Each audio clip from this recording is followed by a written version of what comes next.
There are only a few hours left before the hurricane strikes. The eye of the storm is heading directly for us. Tropical storm force winds extend outward up to 200.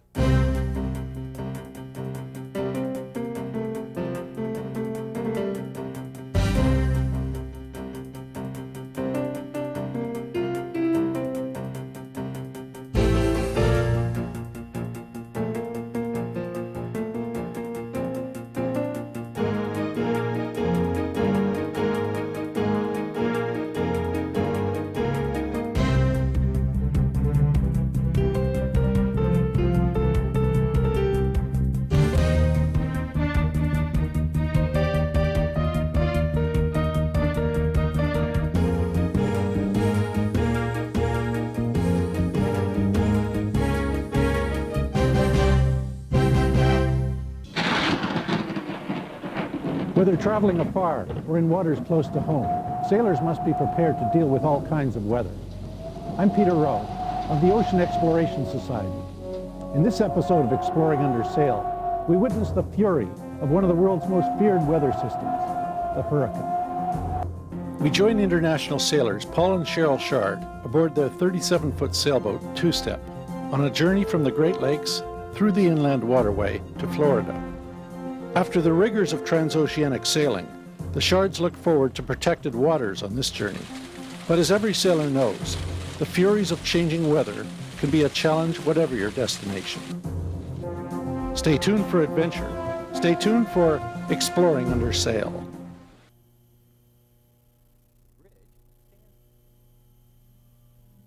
After our 3-year voyage to countries around the Atlantic Ocean, it's good to come home to family and friends. But already we're planning our next expedition, a journey down the Inland Waterway from Lake Ontario to Florida. The Shards self-built 37-foot sailboat, Two-Step, has had a lot of wear and tear through 3 years of constant use.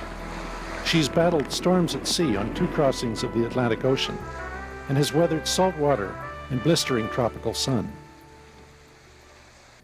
We knew there would be a lot of maintenance to do on Two-Step before her next voyage, but we weren't prepared for a major job like this. The hull was the only part of the boat we didn't build ourselves. The manufacturer who did has since gone out of business. So what do? Sheryl and I roll up our sleeves and get to work. The hull is made of fiberglass, thin layers of glass cloth set in resin.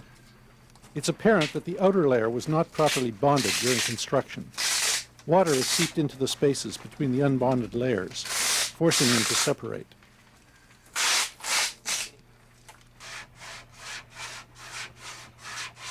To save the hull from delamination, the Shards strip off the defective layers and apply new fiberglass. With the help of friends, they set to work rebuilding the hull. With the hull strong and watertight once again, we can get on with the new projects we had planned. The largest one being a fiberglass spray dodger for better protection in foul weather. Back in the water, and stronger than ever, Two-Step sets sail. The Shards' journey begins from their home port of Toronto on Lake Ontario. From there they cross the lake to Oswego, New York, to enter the Oswego Canal, part of the New York State Canal System. For the next 3 days, the Shards will travel from an elevation of 245 feet at Lake Ontario to the highest point of 420 feet on the Erie Barge Canal, and then back down to almost sea level at the Hudson River. We build cross horses to carry the mast on deck, since the maximum clearance under the bridges of the canal is 20 feet. As the mast is lifted, I'm quite nervous, knowing a mistake here could send 400 pounds of metal crashing into the hull. But we're working with a good crew, and they get it safely down on the deck.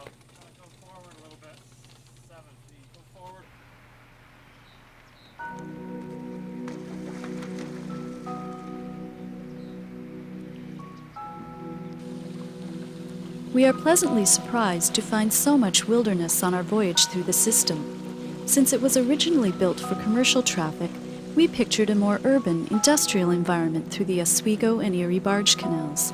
The system was opened in 1825 and connected the Great Lakes to the eastern seaboard. Small barges were pulled by mule teams walking ahead along towpaths on shore.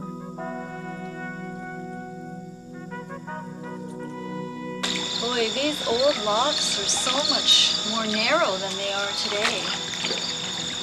I wonder how they decided to change the standard. If the barges were built to fix the locks, or fit the locks, or the other way around.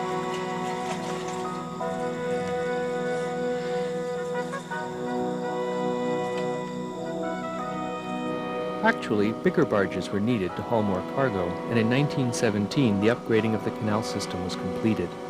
With the canal now wider and deeper, tugboats can pull the larger barges we have today.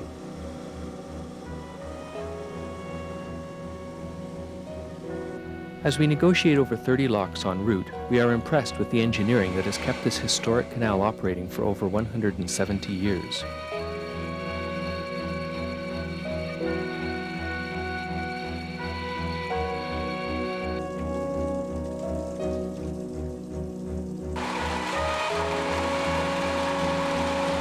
As each lock fills, 10 million liters of water flows in and effortlessly lifts or lowers two-step to the next level, and finally down to the Hudson River.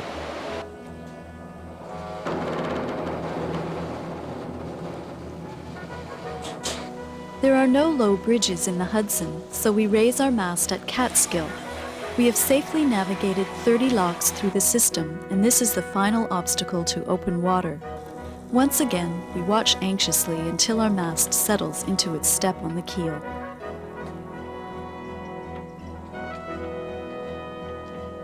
The steep walls of the Hudson River make for stunning scenery. This castle has been deserted for years and makes us feel like we're anchored in the Rhine River. Being alone, we imagine we've traveled back in time. In the 1600s, English explorer Henry Hudson thought this river might be the Northwest Passage. It served for many years as a highway for both settlers and traders. In the 2 days it takes to sail down the Hudson, the weather has turned cooler. As we sail into New York Harbor, we're greeted by the Statue of Liberty standing on her island opposite the city.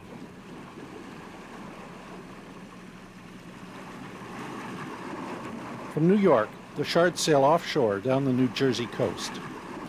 The local forecast is good, but conditions are right for a record hurricane season. Unknown to the Shards, a tropical storm is already brewing in the warm waters of the Atlantic. They enter Chesapeake Bay, world-renowned for the variety of seafood harvested there. The bay is also a popular cruising ground for sailors. Tangier Island is a remote community which lies in the middle of the Chesapeake Bay, scarcely 50 miles from Washington, D.C. Other than a tiny airstrip, the only way onto the island is by boat. Fishing is the primary industry, and over the past 300 years, the fiercely proud islanders have weathered many hardships to preserve their way of life. Over time, Tangier hasn't really changed that much. The island is too small to accommodate vehicles of any great size, which is why most residents use scooters or golf carts to commute the few miles of narrow lanes.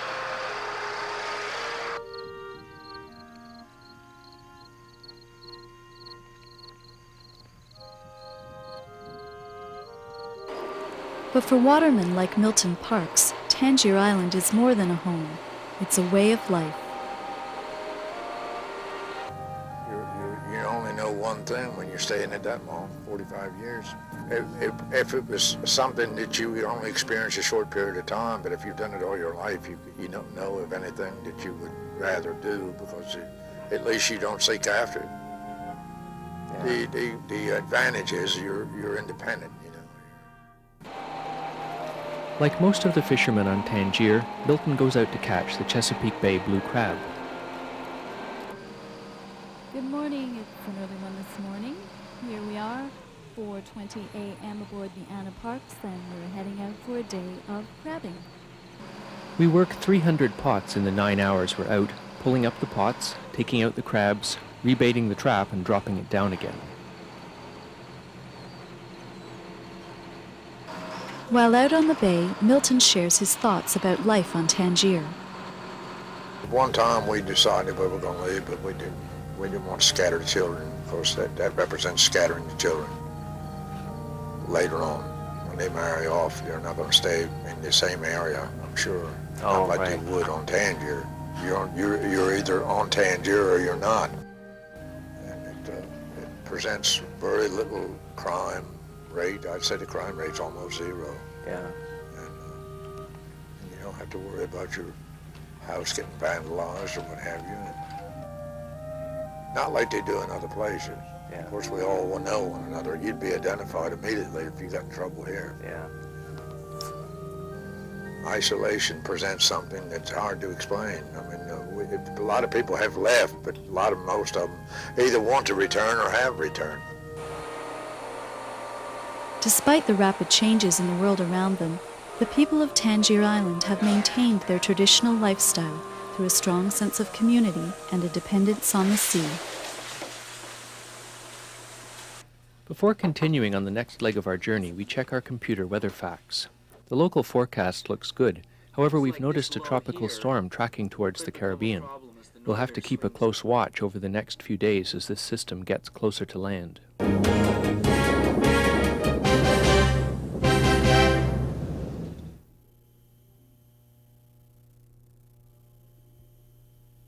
It has been 6 weeks since the Shards set sail from Toronto, and they now begin the next major leg of their journey south. They enter the busy harbor at Norfolk, Virginia, home of the largest naval base in the world. It is also the start of the Intracoastal Waterway, a 1,000-mile inland route to Miami, Florida. In North Carolina, the waterway passes the sand dunes at Jockey's Ridge and Kitty Hawk. It was here in 1903 that Orville and Wilbur Wright set aviation history in motion when they made the first successful man-powered flight. The same consistent winds that brought the Wright brothers here still blow over the dunes, attracting hang gliding enthusiasts. We decide we want to experience the sensation of flight as the Wright brothers did. And besides, it looks like fun.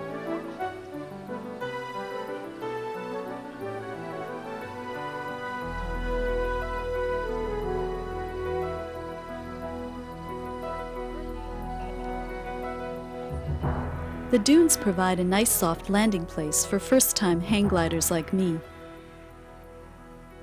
Watching my classmates, I grow excited about my chance to feel the breeze in my hair and beneath my feet. I don't have long to wait.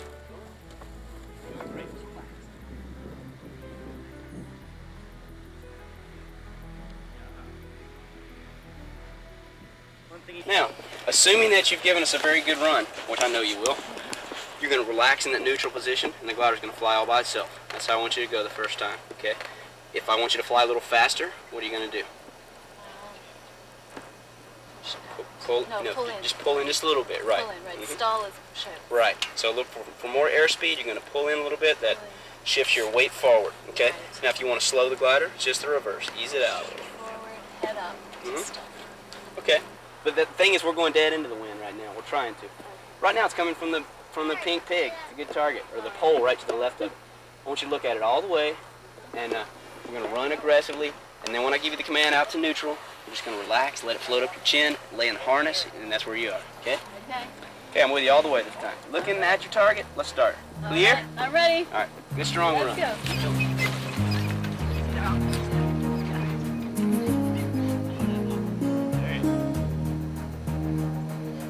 All right.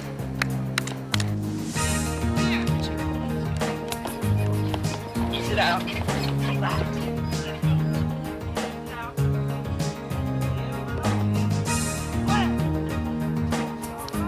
It isn't as easy as I thought. I guess I'll stick to sailing.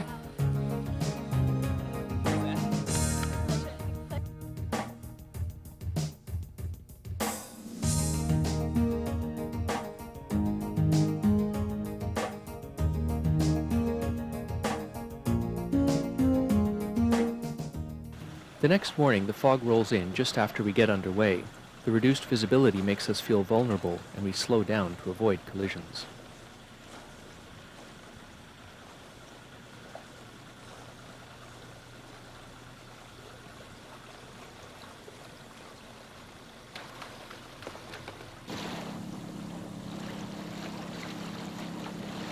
We're also worried about the approaching storm. Although the hurricane is hundreds of miles south of us, We feel it's time to find a protected harbor. The paths of hurricanes are unpredictable, and this one could hit the coast in a few days. En route to a safe harbor, the Shards hear a distress call on their radio and stand by to assist in the rescue of the trimaran Windwalker. Fortunately, a nearby tanker comes to Windwalker's aid, and the Shards meet the crew in port after their ordeal.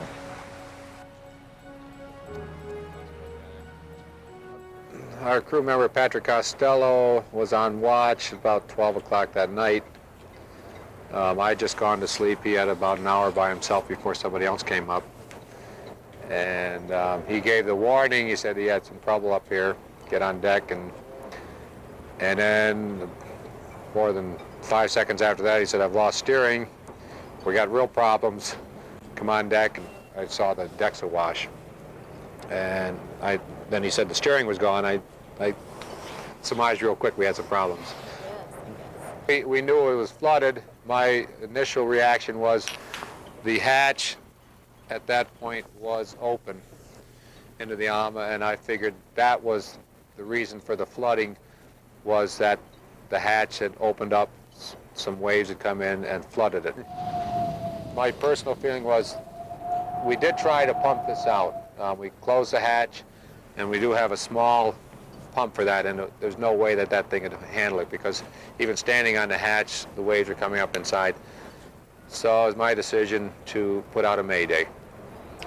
Immediately, we picked up tanker Sea Venture. They came on and asked what kind of problem we were in, and they called the Coast Guard at that time. And right about that time, the skipper came back and asked me if my name was Bill Burdan, and I said, yes, it is. Who are you? And it turned out to be, he was, the skipper was Wayne Andrew, was a lifetime friend of mine. I've known him all my life. And he said, no, okay, Bill, we're coming to get you. Lady Luck was with us that night. I think, as most people do, I had some ideas like, the hell with this. Get me back to land. I'm done sailing. That's it. That was my own feelings for it. A few times it crossed my mind. What the hell am I doing here? But after having the freighter or the tanker, and also knowing I had a good friend on the other end, relieved a lot of the immediate stress and fears and anxiety that I had. That helped a lot as far as I was concerned. My last words with my wife, who was standing by in St. Croix, co-owner of the boat, was that I said, well, yeah, I know you're concerned, but just think of the moon, because we were sailing with pretty much a full moon. I said, so if you got thoughts, think of the moon. And that night, I had plenty of thoughts about the moon and my wife back in St. Croix. Dear, I love you.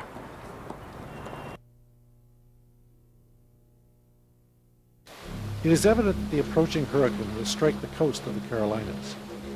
Already in North Carolina, and with no way to outpace the storm, the Shards head inland up the Neuse River to Newbern, where they take refuge in a protected harbor in Northwest Creek. While the force of the storm that almost capsized Windwalker was strong, we expect the approaching hurricane to be many times greater. Although 10 miles inland, we are still not out of its grasp. Two-Step has been our home for the past 4 years, and the thought of possibly losing her is a real emotional strain. We have done what we can to prepare, but now that we know the storm is going to give us a direct hit, there is no way to really get ready. Even though we have done our best to find a protected harbor, doubled all lines, and tried to anticipate problems in the rising water and winds, we still feel there is a serious chance of losing Two-Step. There is nothing more we can do. Newbern is in line for a major marine disaster.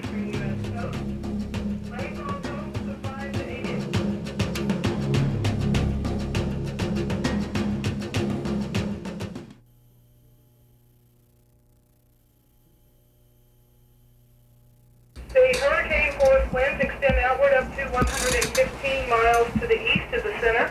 Tropical storm force winds extend outward up to 230 miles.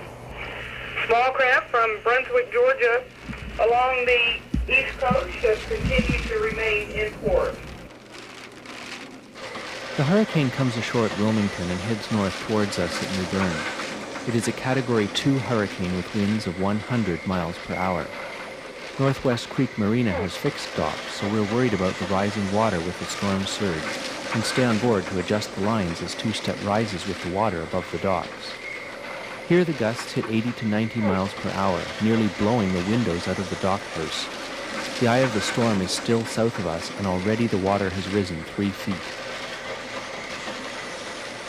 A common mistake made by some in preparing for the hurricane was to leave roller-furled sails on their furlers. In the powerful winds, they tear loose, wrenching boats from their lines. We watch anxiously as Dockmaster Bud Ellis wrestles the sail of this boat to the deck. Risking injury, he saves the boat and prevents it from damaging others around it.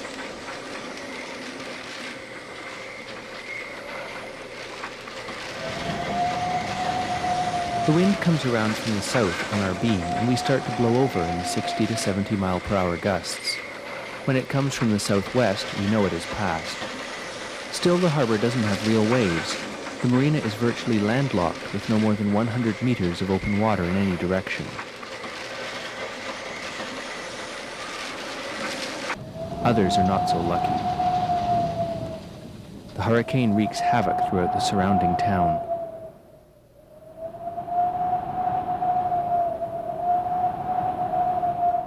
Marinas in New Bern suffer tremendous damage and many people lose their boats.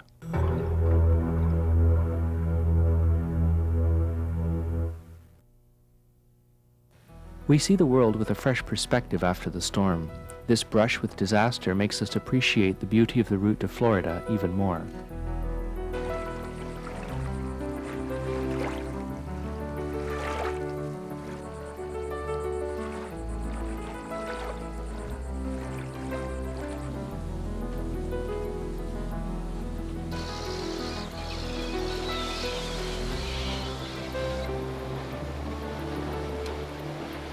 The Florida waterways are all we expected: tropical, crowded, and opulent.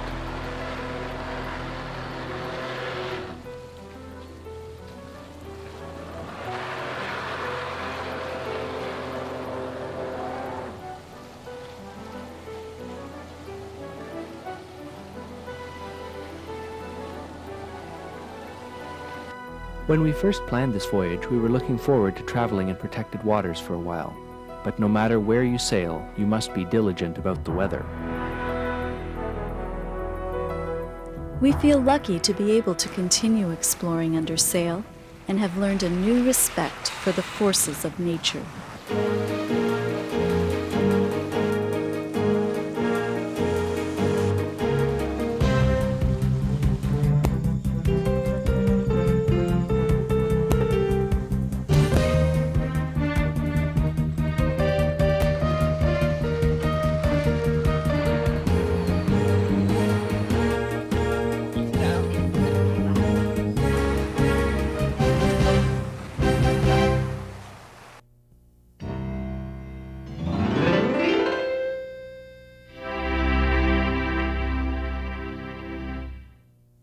Since the first sailing ships set off in search of fortune and knowledge, the imaginations of countless generations have been fired by the idea of sea voyages to foreign lands. I'm Peter Rowe. In Exploring Under Sail, we travel to the far ends of the earth with members of the Ocean Exploration Society. Experienced voyagers Paul and Sheryl Shard have just returned from a 20,000-mile journey around the Atlantic, and tonight we join them as they set sail again.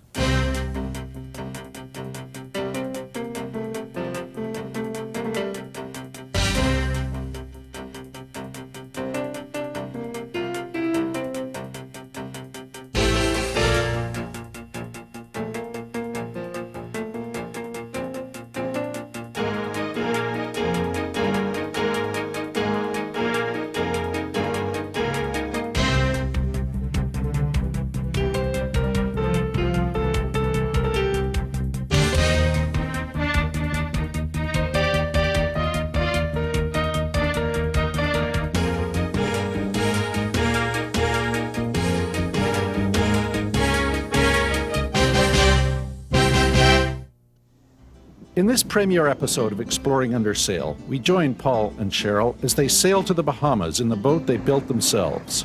We dive a mysterious blue hole, swim with sharks in the open ocean, and meet some great characters along the way. Stay tuned for adventure. Stay tuned for Exploring Under Sail.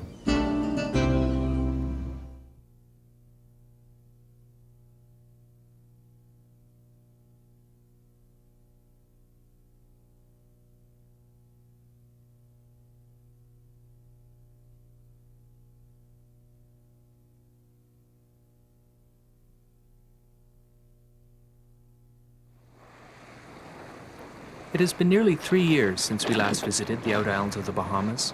Then we'd been impressed with the pristine waters and abundance of marine life. Now, new development has come to the out islands, affecting the unique and fragile ecosystem. We are anxious to return to learn what changes have occurred in the remote islands of this widespread country. To reach the Bahamas, the Shards must cross the Gulf Stream, a powerful natural barrier, a river within the ocean. More water flows through the straits between Florida and the Bahamas than in all the great rivers of the world combined. The weather forecast is good when two steps set sail from Key Biscayne in the morning, but after a few hours, they get bad news. A cluster of strong thunderstorms extended from 5 miles east of North Miami Beach to 3 miles northeast of Key Biscayne at 9:32 a.m. Thunderstorms threaten boater safety with gusty winds in excess of 35 knots, rough seas, and deadly lightning. The Gulf Stream is no place to be in bad weather. Winds that oppose the strong northward current can kick up ferocious seas. Reluctantly, they return to Florida to wait for better weather. As cold fronts regularly sweep across the area at this time of year, it's important to make best use of the window of calm weather in between. When the seas subside, the expedition immediately press on across the Gulf Stream and, reaching the remote outpost of Bimini, decide to make use of the opportunity to continue across the Great Bahama Bank, an expanse of shallow water stretching between the island chains. When the Spanish explorers first came to this area in the 1400s, they called it the Shallow Sea, or Baja Mar, hence the name Bahamas. It will take 2 days to cross the banks, and since it is too dangerous to sail at night with so many shoals, the Shards will have to anchor in exposed water. It feels strange to be in such shallow water when there is no land for 30 miles, and as night approaches, it feels stranger still to drop our anchor in the wide open sea.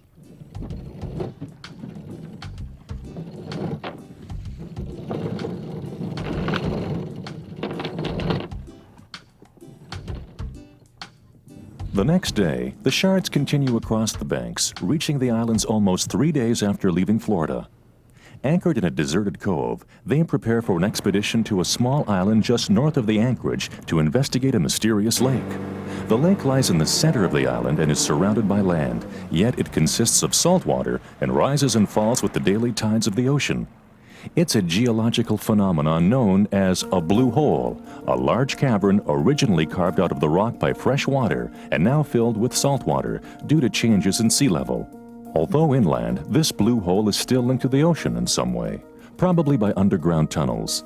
The Shards set out to find this mysterious lake and explore its depths.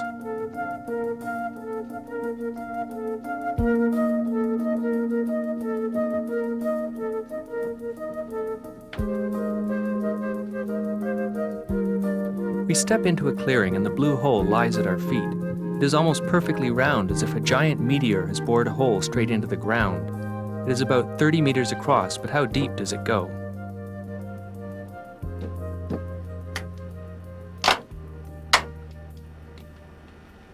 The camera all set? Yep, all ready to go. I figure it's about 60 feet down to the bottom. Probably take a minute both ways. Take care. Bahamian legends say that blue holes are bottomless and filled with monsters. Now alone on this island, our scientific curiosity is overpowered by imagination, and somewhat nervously I begin my descent.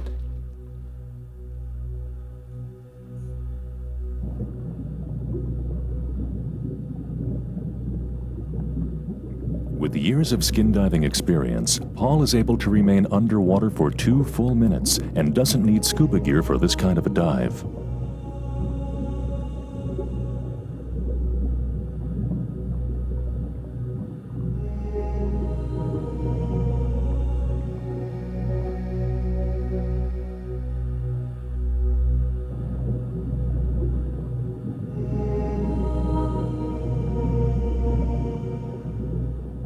Finally, at 45 feet down, I reach a barrier. A hazy green mist lies like a shroud on the bottom and the visibility drops to almost nothing. I suspect the tunnels connecting the ocean to the hole lie beneath this layer. The murky water is probably what just flowed into the hole with the last rising tide, picking up debris as it was forced through a maze of subterranean passages. Although my reason says the rising tide must be forcing water into the hole, I can't overcome a claustrophobic fear of swimming into the mist and being sucked into one of the vents. I pull back up at 50 feet and return to the surface.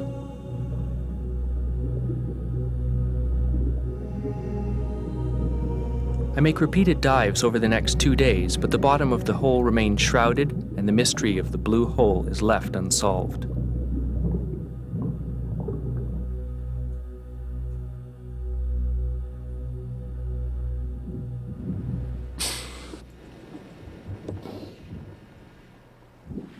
For the next 10 days, Two-Step heads south exploring the Exuma chain of the Bahamas. Many of these remote islands are uninhabited, but more and more are being bought by foreigners, some for reasons other than the tranquil beauty of these far-flung islands. This island was a hideaway for a junk bond dealer. With his eventual arrest, the estate now lies in ruins. Here's a Cadillac limousine on an island where the road is only about a mile long. The nearby resort on Norman's Cay, complete with sheltered harbor and private airstrip, was taken over in the early 80s by notorious Colombian drug smuggler Carlos Lader as a transshipment point to run drugs to the U.S. Running out of fuel on final approach, this plane crashed in the harbor loaded with drugs, and the scheme was revealed. While the courts are deciding what to do with the property, the plane has become home for countless species of fish and corals that thrive on this artificial reef. During the years of drug running at Norman's Cay, visitors were chased away by Lader's gang. The Shards noted a high population of fish, including these snappers, and wondered if this moratorium was responsible for the increased fish population. The other possibility is that the huge Exuma Keys Land and Sea Park, only a half-mile south of here, is affecting the bordering areas and helping to restock the more heavily fished species. The Shards are anxious to compare the fish populations in the park with other areas to see if this is true.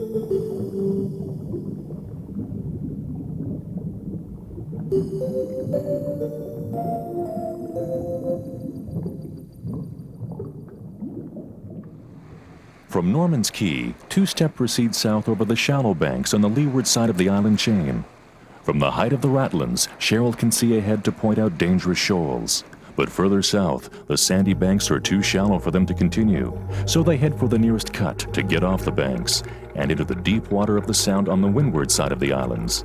The tide is ebbing off the banks, producing a strong current as Two-Step reaches the cut.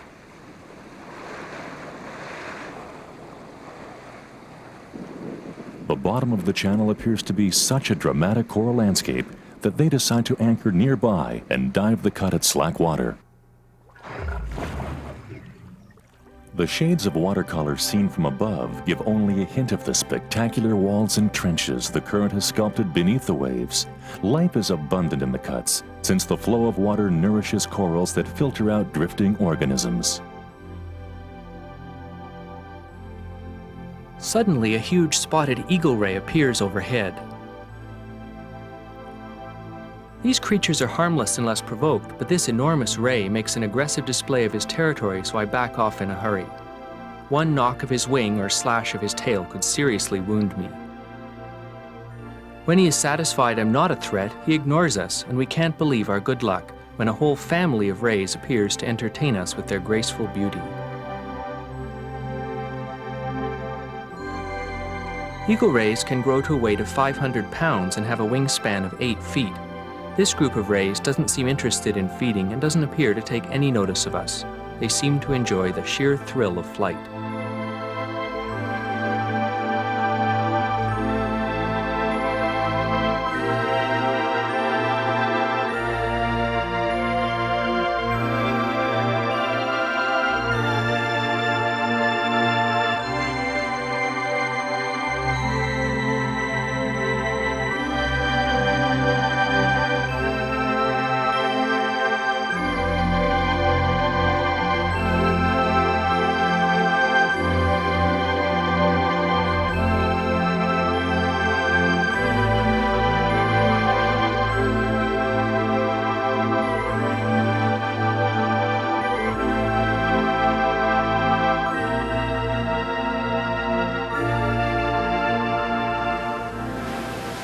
the prevailing winds out of the east, weeks go by where the expedition is able to anchor on the west side of the small islands, but they must monitor weather broadcasts for any sign of a cold front. Fronts bring strong winds from the west and north that could put an unsuspecting boat up on the beach or onto a reef.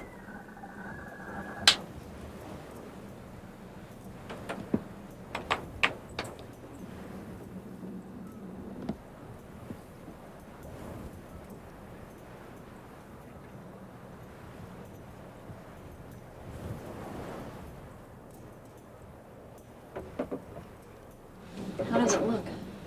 The satellite photo shows a bad front coming. Its anchorage won't be safe. We'll have to move before the storm hits.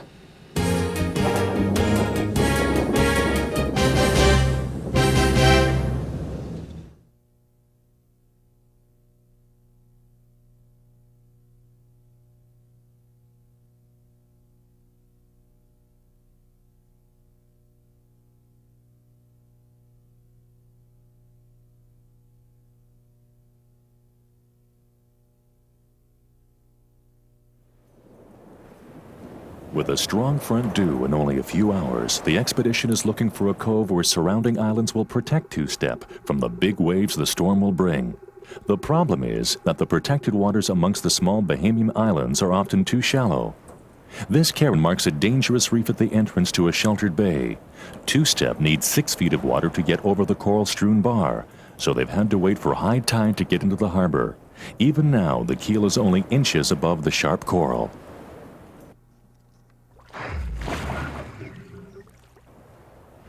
Safety of boat and crew will depend on how well the anchor holds in the sandy bottom.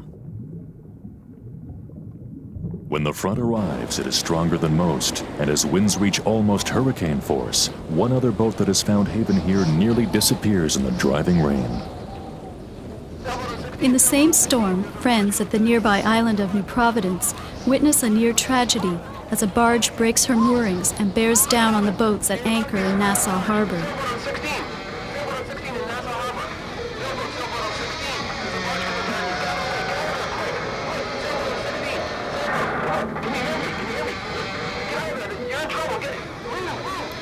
Coming on deck just as the barge crashes into his boat, the skipper is nearly killed as the mast falls into the water beside him.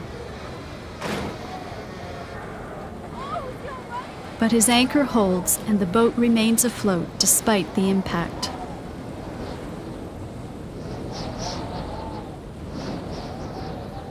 The Shards weathered the storm, and by morning it has moved well to the south. When the weather clears, we decide to talk to a local expert about the general health of the reefs. We go fishing with Burke Smith, who has spent his life as a fisherman in the Exuma group of islands, where he lives on Staniel Key, population 75. He fishes from the boat he built himself using just a hand line, and it's obvious he knows a lot about the reef. And no place to go but come right in the boat. Hey, I got it. Oh, my goodness. Yeah, that's a poggy. Good answer. No. Living just outside the Exuma Land and Sea Park, Burke says the reserve is having a beneficial effect on fish stocks. We wonder if the supposedly primitive techniques of the island fishermen are a blessing in disguise. A combination of good management and simple techniques has allowed them to continue fishing the same waters for generations without depleting the stocks.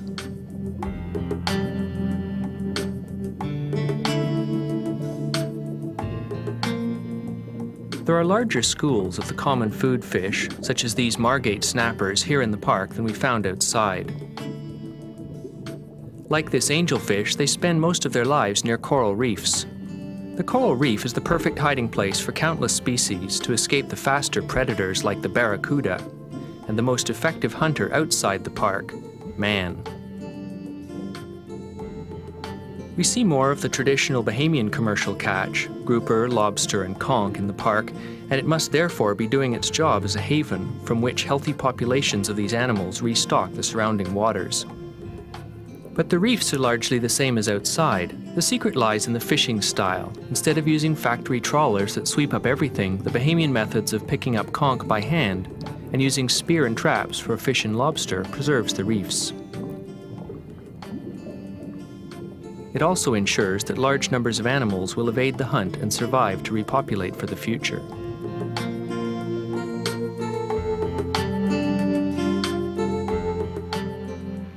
After more than 3 weeks without reprovisioning, Paul and Sheryl take the dinghy ashore to get fresh water and fuel at the remote island of Samson Key, where the Mitchell family operate a salvage business and a small marina. Marcus and Rosie and their 4 school-age children are the only permanent residents on the island. They live aboard their boat, the MV Samson, which is also the center of their operations. Sheryl asked Rosie what it takes to make a successful life on a remote island. Well, we're both very strong kind of characters and opinionated and stubborn. And if we weren't, I don't think this place would still be here. Running a successful business on a remote island is a major feat in itself. But Marcus and Rosie have also had to cope with educating their 4 children. Then we hired a teacher to do it, you know, to teach them, and built a little schoolhouse so that they would have the same feeling of having to go to school. How do the children cope with living on an island like this? Do they ever get lonely? The children have met so many people from different walks of life that come through here, and a lot of the people will go down to the school and lecture on what they do because they'll take an interest in what we're doing here. They've met so many people. How do you deal with emergencies or health problems that come up? Well, I've been very lucky as far as their health, knock on wood. I had to go learn how to fly a plane so that if an emergency came up and he was away, I could handle it. My last plane that I had saved 6 people's lives. One of the ones last year, which was really kind of interesting but hair-raising, was this guy. He got thrown out of his little whaler and chopped wide open. So I had to fly up there. I was there within half an hour, and when I got there, the little whaler was still going around in circles, but they'd somehow managed to get the guy to the boat. But I had to land out in real rough seas because they weren't in any lee anywhere. Right. But I think, well, you just had to do it. Stuff like that you got to do. And well, he would have bled to death. If there was no other way, he could have been, a helicopter couldn't even have got him in time, I don't think. Interested in reports that the nearly extinct Bahamian iguanas are making a comeback in some islands, the Shards go ashore at one of the newly established sanctuaries. Basking in the sun on the jagged rocks, the iguanas blend right in with the scenery. But when one encroaches on the other's territory, the peaceful illusion is shattered. Although they are herbivores, a mouthful of razor-sharp teeth make a formidable weapon as these two joust. This species is the largest native land animal in the Bahamas at up to 6 feet long and occurs nowhere else on Earth. Originally hunted for food, they are now protected by law and seem to be thriving on this small key, as the expedition counted over 30 in the vicinity of the beach alone. Protecting the environment has had a positive effect on the Bahamian economy, since many visitors are now attracted to the islands to snorkel and scuba dive on the vibrant coral reefs. The Shards set sail for New Providence to join a group of divers studying shark behavior on an offshore reef. At one time, the natural balance of the reefs was threatened when sharks, who were at the top of the food chain, were greatly reduced in numbers by overfishing. This is the first open water shark encounter for some members of the expedition, and there is more than a little nervous laughter on the way out. A little bit scared. It's normal. Sharks, it's a predator. And what can I tell you? I have giggles. Can't tell you more than that. We're not sure what to expect as with pounding hearts we begin our descent. Sharks are wild and unpredictable animals, so we stay close together and keep a sharp lookout. We are only in the water a few minutes when the sharks start appearing. As more and more swim into view, I wonder just what we've got ourselves into.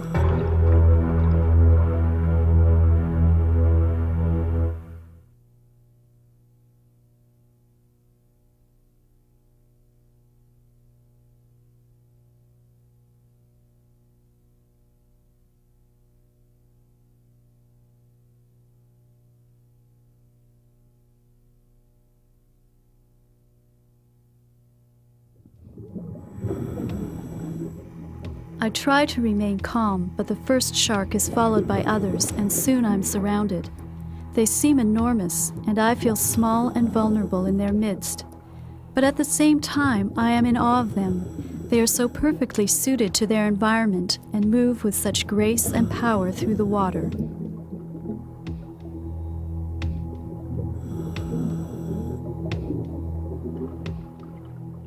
For half an hour, the sharks trail the divers, apparently attracted by the activity. Expedition members are impressed by their numbers. There are 6 reef sharks ranging in size from 5 to 8 feet in length. With their gray patternless skin, the sharks seem to disappear in the water when they are only 40 to 50 feet away. This camouflage is obviously a great asset for hunting, but it makes it difficult to assess just how many there are in the vicinity.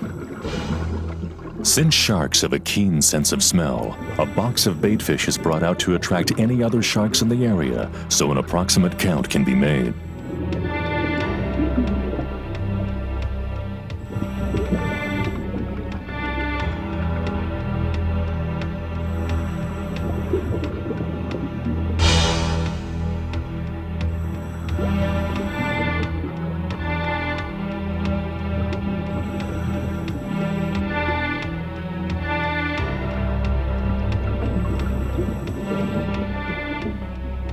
As bait is pulled from the box, the tenseness of the sharks can be felt building into a feeding frenzy.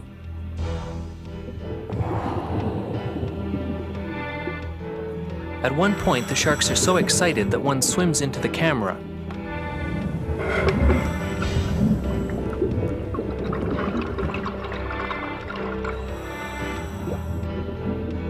Only 3 minutes after the bait is in the water, there are 18 sharks swimming around the group. This is many more than expected, and the Shards are happy to see that the population of this animal has recovered to such levels.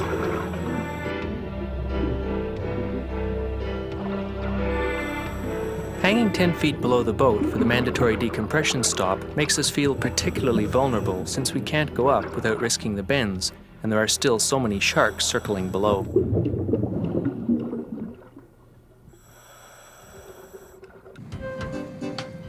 When we get back on board Two-Step, we reflect on our survey of the waters of the Bahamas and realize that the recovery of the shark population is a good indicator that life on the reefs is regaining a healthy balance. We are pleased with the results of our expedition through the out-islands of the Bahamas and set off looking forward to our next exploration under sail. Join us next week as George Kaleshnikov, charter member of the Ocean Exploration Society, sails from New York around Cape Horn to San Francisco in an attempt to break the oldest record in sailing.